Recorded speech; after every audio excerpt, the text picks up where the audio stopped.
So that's a quick and dirty overview of us as an organization, but opportunities exist in all of those laboratories for industry partnerships, academic partnerships, and small business partnerships. We have a very robust program. I was just mentioning to Dr. Hamill that when I came to ARL I was a research scientist with the Army Corps of Engineers. I came to ARL in 1999. Our budget was $600 million. Today it's almost $2 billion. So the program has grown substantially in terms of the utility. We are responsible. We are your corporate laboratory for basic and applied research. So a lot of the underpinning technologies that support platforms and systems. We don't build systems.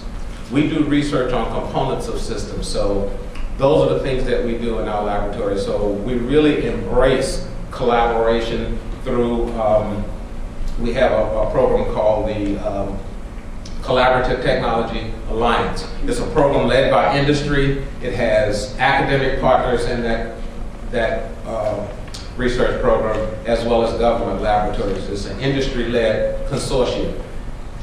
Each year we have program reviews that will allow new partners to come into that particular research venture. If you have an idea that consortium feels can help answer some of the questions that are pressing to it, it's an opportunity for you to get engaged immediately. We also have what we call a broad agency announcement. Those of you in academia are very familiar with those. We have an annual BAA that's on our webpage for a 3-year period of time.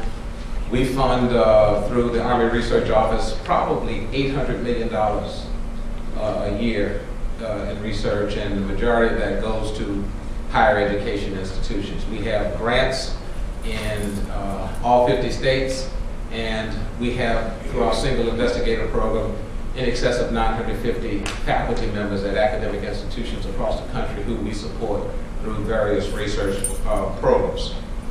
The thing that I would offer university faculty is don't get too focused on fundamental research, basic research. There's a huge pot of money is available for research or in the applied science arena. So think basic research if you're doing some fundamental research, but for us, the Department of Defense, our requirements are changing. We don't have the luxury of time now because our sons and daughters are in harm's way. We need products or solutions to some complex questions delivered pretty much immediately. So we don't have the luxury of the 5 to 10 year windows like fundamental research used to be.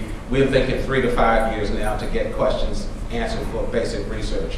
The applied research arena, the 6-2 arena, works very closely with us, and there are millions and hundreds of millions of dollars that and academic institutions have not really stepped up and engaged that pot of monies to the degree that I think they can contribute.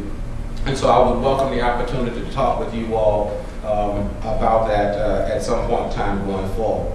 Advanced research, the platform side, the small businesses and the industry can really contribute to that, and I've seen the several industry partners out here, so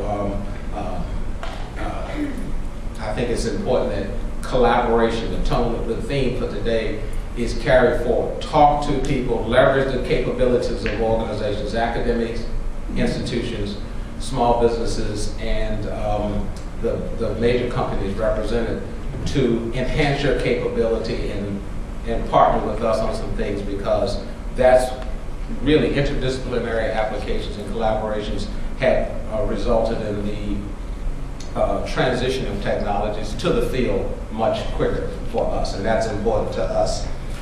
The last thing I wanted to comment on was those of my colleagues at Towson, well not last, the next to last. The next to last thing I'd like to comment on is my colleagues at Towson and other academic institutions here. Please take advantage of your students.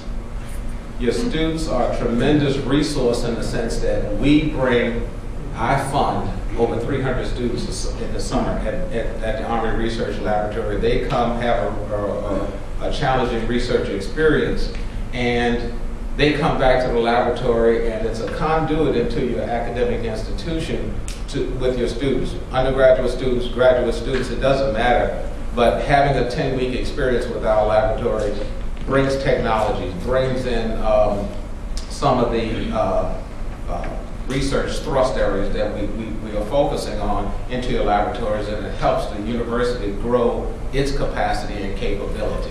Also, there are opportunities for faculty persons to come. Dr. Hamill spent a sabbatical with us last year. We have another 2 faculty persons coming down from Towson State this year. So I think it's a wonderful opportunity to build those relationships, and ultimately it leads to some funded research opportunities for the university as well.